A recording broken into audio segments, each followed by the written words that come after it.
Papa Rods, ako nga pala ang inyong kabarangay na forever nakikinig sa inyong programang Radyo Novela. 27 years old na ako, Papa Rods, at aminadong hindi maganda. Di yun sa pagmamayabang, ha? Oo. Yung tipong akala ko hindi ako maganda, pero kapag tinitignan ako ng maraming tao, kapag nililingon nila ako, maganda pala ako. Totoo po iyon, Papa Rods. Sa totoo lang, hindi naman po sa pagmamayabang, isa po akong modelo, pero di naman ako ganun kasikat. Madalas na akong ini-invite para sa mga photoshoot ng mga baguhang photographers. Ako yung pinagpapraktisan, kumbaga. At isa sa mga photographer na lagi akong ini-invite for his photoshoots ay tawagin na lang natin sa pangalang Primo. 28 years old na siya, Papa Rods. Si Primo ay lalaking di naman gwapo, pero ang lakas ng self-confidence, Papa Rods. Kala mo siya ang pinakagwapong lalaking humihinga sa mundong ito. Kung di lang ito nagbabayad para sa mga photoshoot ko, di naman akong pag-iinteresang kausapin eh. Mula nung dumating si Primo sa buhay ko, di na ko tinigilan kakapilit sa sarili niya sa akin. Akala ko photoshoot lang. Gusto pala mapalapit rin sa akin.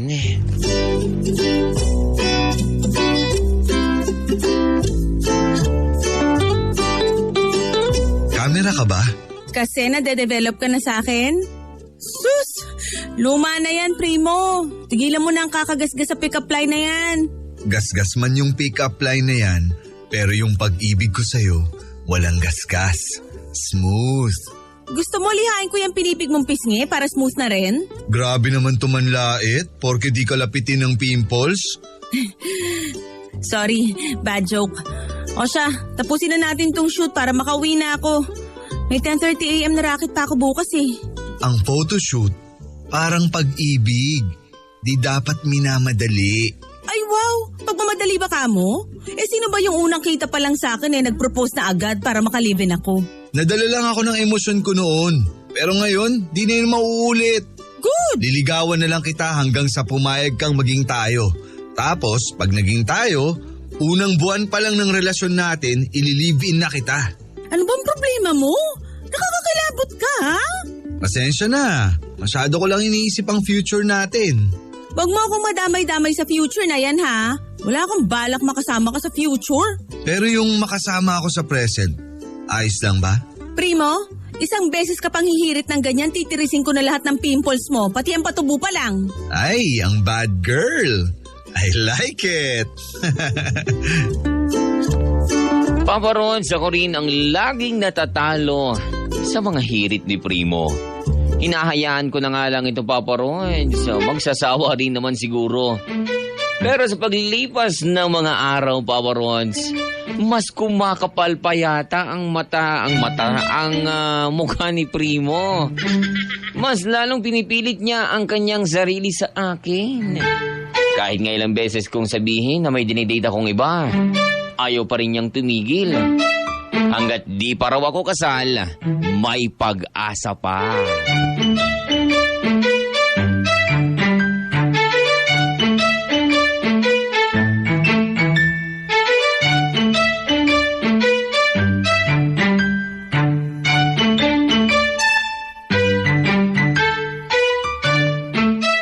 May dinidate na nga ako. Bakit ba ang kulit mo?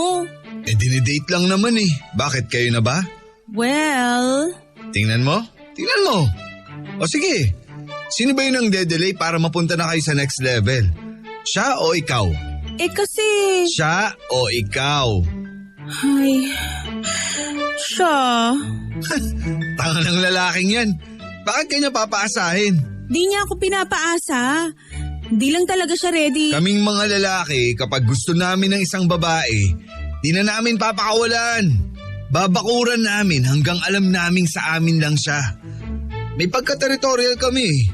Magkakaiba naman ng mga lalaki. Pero kapag niloko kayo ng isang lalaki, biglang sasabihin nyo pare-parehas kaming lahat. Labo nyo eh. Alam mo, bakit ka ba nakikialam sa love life ko? Hindi ko naman sinabing dikdikin mo ko sa mga advice. Naiinis ako sa lalaking yan eh. Bakit di niya maisip kung gaano siya kaswerte na meron siyang ikaw? Ang ganda mo. Di nakakasawang titigan ng mga mata mo. Lalo kapag masaya ka. Masarap kang kausap. Magaan. Kayong mga lalaki, dyan kayo magaling. Mambola. O di ba? Bigla mong i-generalize kaming mga lalaki. Samantalang kanina pinagtatanggol mo yung kadate mong F-boy. Di siya F-boy. Sus! Lalaki ako. Alam ko ilat sana mga bituka ng mga ganyang lalaki. Alam kong naghahanap pa yan ng iba na mas sayo. Well, di siya ganun. Kailangan niya lang ng time dahil matagal din siyang nasa relasyon at nung nakawala na siya doon, nag-e-enjoy muna siya. At pumapayag ka mag-enjoy siya sa'yo samantalang ikaw, hindi ka naman nag-e-enjoy. Nag-e-enjoy naman ako sa kanya. Talaga ba? Mukhang hindi eh. Mukhang ang lagi kang bitin sa kanya sa ligaya. Alam mo ikaw, ang bastos mo rin, no? Paano hindi ko iisipin na lagi kang bitin? Tingnan mo nga, laging mainit ang ulo mo. Sa'yo lang naman mainit ang ulo ko. The more you hate, the more you love. Hate ka nga siguro ng mga pimple mo, no? Kaya love na love nilang magstay sa'yo. Sana pati ikaw magstay. O siya, mauna na ako at...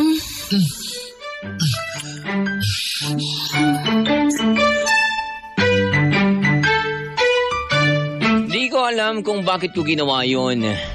Hinalikan ko si Primo. Di na ako nakapag-isip pa nun. Masyado akong malungkot at nadala pa ako lalo ng pinagsasabi niya tungkol sa label sa relasyon.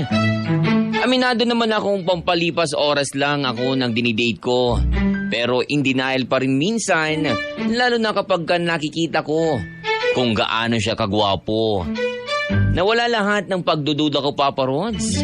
Ang hilig ko kasi sa gwapo kahit di naman ako binigyan ng label. Ito namang si Primo, willing magbigay ng label pero di ko namang gusto ang muka at ugali niya.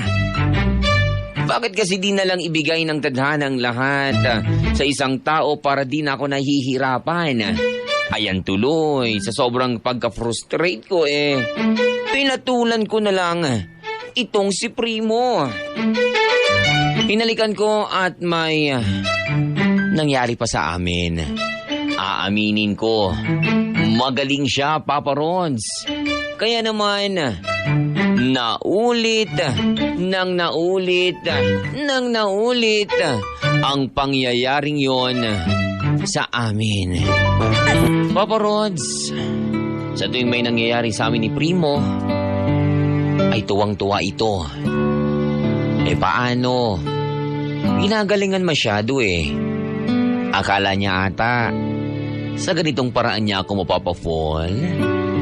Yung tipong akala niya may pag-asa na talaga siya sa akin pero sa totoo lang, walang-wala talaga Kahit anong gawin ko, Papa Rods, pilitin ko man ang sarili ko, wala talaga. Papa Rods, madalas nakapatay ang ilaw kapag may nangyayari sa amin para di ko makita ang kanyang muka. Inimagine ko na lang yung guy na dinidate ko. Kunwari siya yung kasama ko. Kasama ko sa kama. Di ito alam ni Primo syempre, pero minsan, kasi kapag sobrang-sobra na, naisisigaw ko ang pangalan ng guy na dinidate ko. At alam ko medyo nakahurt si Primo. At ayaw niyang sirain ang moment kaya tinutuloy-tuloy niya pa rin. Aba, Papa Rods, mas lalo pa niyang ginalingan. Napaka-competitive talaga.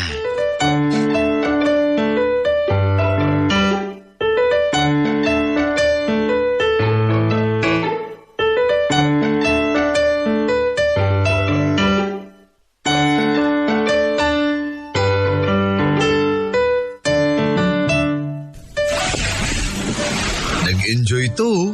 Hindi, no? Ang kapal nito. Di yun tanong. Statement yun. Nag-enjoy ka. Alam mo, di ko alam kung bakit di pa rin ako nasasanay dyan sa kakapalan ng mukha mo. Kasi love mo na ako eh. Kapal! Sobrang kapal! Mas makapal pa sa una na to. Sige na, umamin ka na kasi. Ito naman, tayong dalawa na nga lang yung andito sa kwarto eh. Dali na. Hindi kita gusto. Ay, ginagamit mo lang ang katawan ko? Wow! Kala mo ang ganda ng katawan mo para gamitin ko, ha? Ginagamit mo na nga eh. Ilang ulit na. Okay lang. Gusto ko naman eh. Last na to. Malungkot lang talaga ako kaya kita tinawagan. Yan din naman sabi mo nung uli. Last na to. Last na to. Nakaka-addict ako, no? Parehab ka na nga. Ewan ko sa'yo. Oh, saan ka pupunta? Pupuntahan ko yung dinidate ko. Kanina pa siya tumatawag, di ko lang sinasagot kasi. Kasi nag-enjoy ka. Alam mo, sana balang araw makwento mo ako sa kanya. Ikwento mo kung paano kita napapasaya.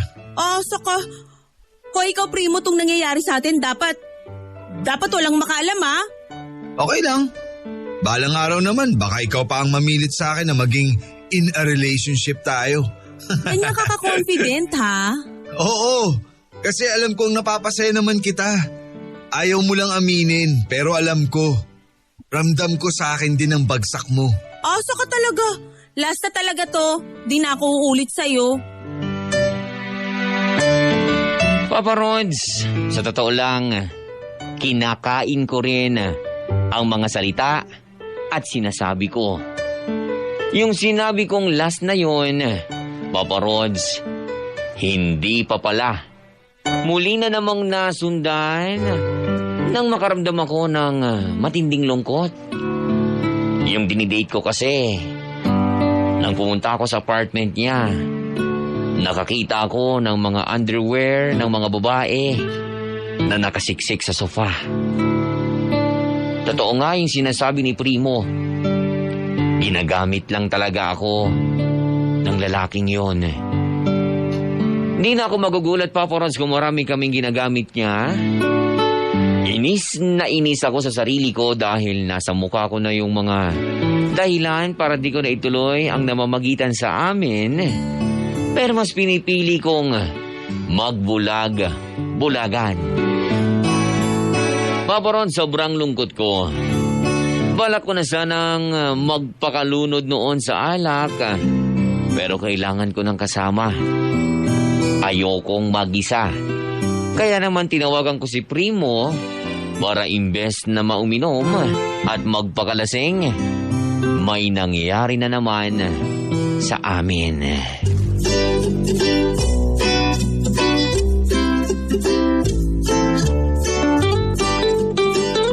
Hello? Asan ka? Nandito sa bahay. Nag-aayos ng gamit para sa shoot bukas. Meet tayo. Anong gagawin natin? Alam mo na. Oh, akala ko ba last na natin yung nakaraan?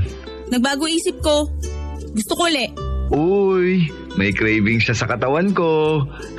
Ano? Pahig ka ba o hindi? Kasi kung hindi... Pupunta ka dun sa F-boy mo at dun ka kukuha ng satisfaction. Sus! Ilang beses ko nang pinatunayan yun sa'yo na sa akin mo lang yun makukuha. Papayag ka ba o... Aba, syempre, ako pa ba? Alam mo naman ako, kalad ka rin, basta ikaw. Susunduin na kita dyan sa apartment mo. Dito na lang kaya natin gawin.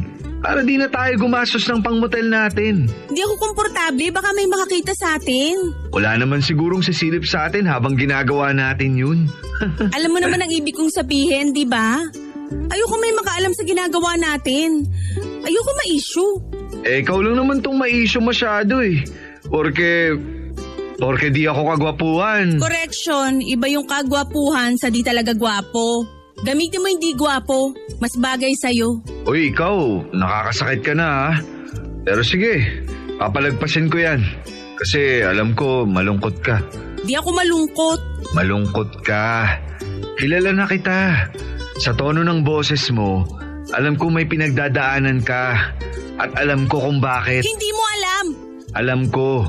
Pero kung ayaw mong pag-usapan at kailangan mo talaga ang katawan ko, sige, hala, gamitin mo ako. Ewan ko sa'yo. Bigyan mo ako ng 30 minutes, nandyan na ako. Maglinis ka dyan, ayoko ng maruming kama. Lagi tong malinis, no? Gusto mo, magsindi ako ng scented candles? Anong akala mo, nag-honeymoon tayo para may pa-scented candles ka pa dyan? Eh kung ayaw mo ng scented candles, edi yung kandila na lang na pang brown out. Ewan ko sa'yo. Bye! Bukod nga sa ginagawa namin ni Primo sa kanyang kama, aminado naman ako na napapasaya ako ni Primo sa iba pa namang paraan. Tulad na lang ng pagiging kengkoy nito na nagugustuhan ko talaga. Kahit papaano, Papa Rons, ay nawawala yung nararamdaman kong lungkot kapag kausap ko siya. Pero parang di ko siya gusto Malabo. Di ko talaga maatim ang mukha niya at alam ko kung sakaling may makakaalam ng tungkol sa amin ay i-judge nila ako. Sa aming dalawa, lugi ako kapag ka nalaman ng lahat kasi syempre hindi siya gwapo. Yun lang talaga yung problema Kung gwapo lang ito tulad nung F-boy na dinidate ko, why not? Di sana in a relationship na kami. Pero hindi Hanggang sa ngayon, kapag kami nangyayari sa amin ni Primo, kailangan kunwari brownout pa rin para di ko makita ang mukha niya na parang pinaglihi sa sama ng loob, Papa Rods. Kasi sobrang sama ng loob. Papa Rods, nagtuloy-tuloy ang pagkikita namin ng palihim ni Primo. At syempre, para sa, alam niyo na, wala hanggang dun na lang talaga. Ilang beses ko nang kinlaro kay Primo na ganun lang ang meron sa amin. Yung tipong kama lang ang nagiging connection namin. Pero si Primo, confident talaga nito na mapapa-fall daw ako sa ginagawa niya.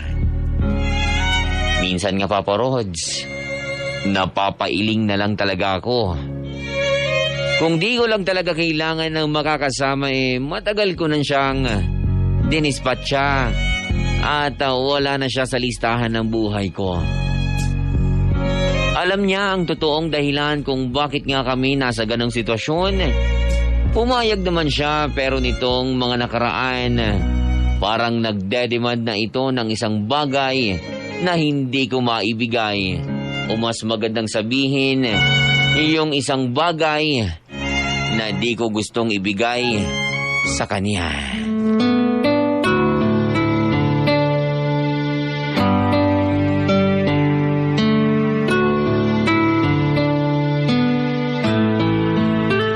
Date? Nagpapatawa ka ba? Isang beses lang. Promise, di na ako ulit magdedemand. No! Kahit sa malayong lugar, yung walang makakakilala sa'yo. No! Ako naman magbabayad kahit anong orderin mo. May ipon naman ako Huwag kang mapilit, utang na loob ha. Pinag-usapan na natin yung setup natin dati pa, di ba? Walang date o ano man na ginagawa ng magkarelasyon. Well, bukod sa alam mo na. Ay, kasi ayoko lang kasi ng ganito. Yung ganito na lang. Ang arte mo. Yung ibang lalaki gustong-gusto na nila yung ganito lang. Walang commitment, walang gasto sa dates. Ayoko kasi na nagmumukha kang mababang babae na pangkama lang. Okay naman ako Saka ako naman na may gusto nito, di ba?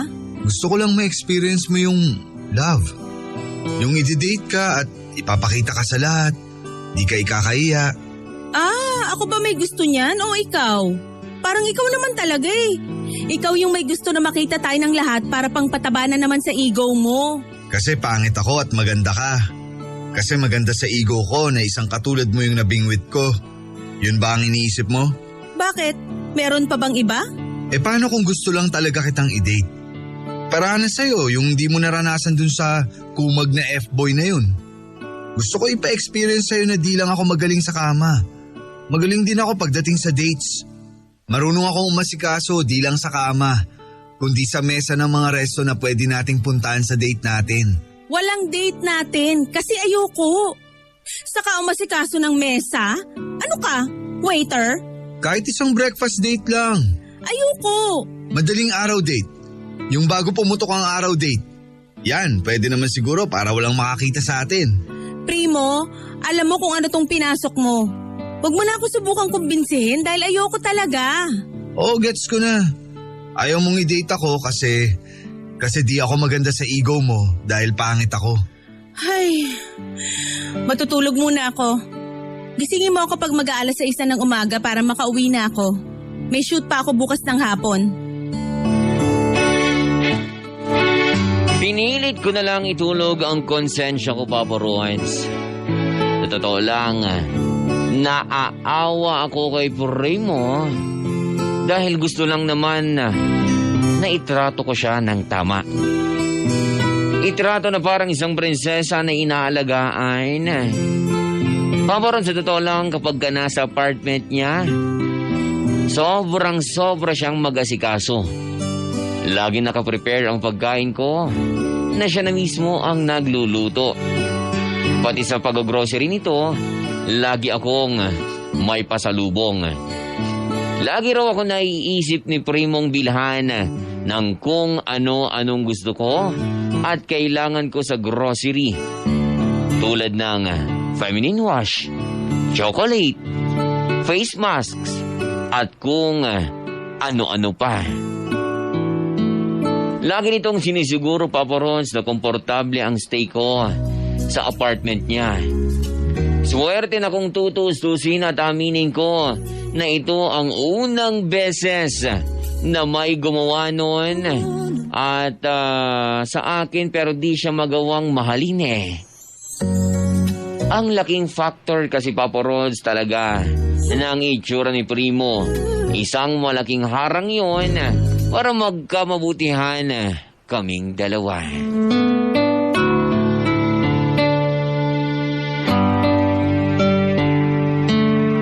Rancho Novela. Gising na. Mag-aalas 6 na.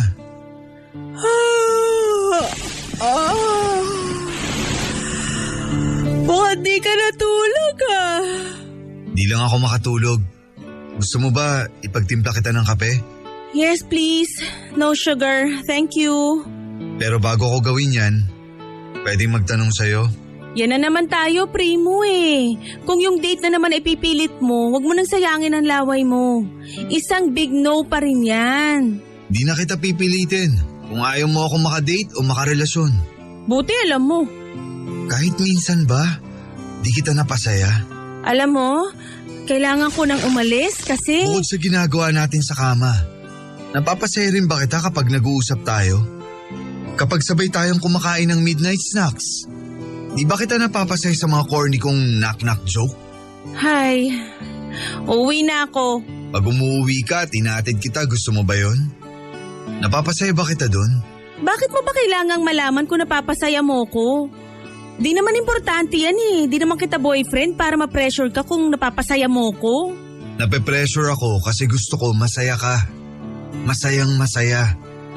Gusto ko pagkasama mo ko, nawawala yung lungkot na nararamdaman mo dahil sa maling tao.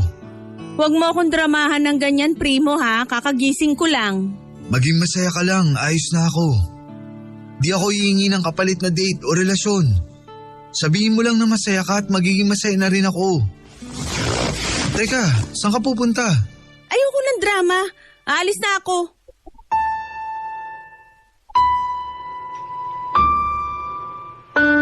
Papa Rods, napakahirap ng sitwasyong pinasok ko. Umalis ako sa apartment niya at sinabi ko sa sarili ko na last na talaga. Pero hindi pa pala.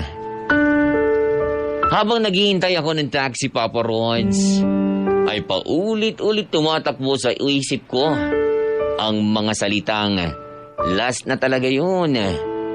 Pero tipong kinokontra ng puso ko ang mga katagang yun hanggang sa namalayan ko na lang sa sarili kong bumalik muli sa apartment ni Primo. Last na talaga. Last na. Last na panggagamit ko na sa kanya yun. Yun na yung first ng relasyon namin. Nakakayamang aminin, pero totoong na-inlove ako kay Primo.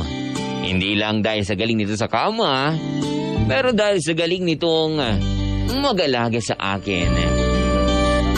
Papa Rods, alam kong napakataka kung akong papalagpasin ko pa. Sa ngayon, 2 taon na ang relasyon namin ni Primo. Hindi ko na mabilang kung ilang beses na ako nitong dinate. At di ko na rin mabilang kung ilang beses ako nitong napasaya. Basta ang alam ko, siya na yon. Si Primo na yon. Siya na yung last ko talaga. Siya yung gustong-gusto kong sabihan na last na talaga. Dahil gusto ko na siya. Gusto ko na hanggang sa dulo. Papa Rods, maraming salamat sa pagbasa ng aking liham. Ako ang inyong forever kabarangay, Nea.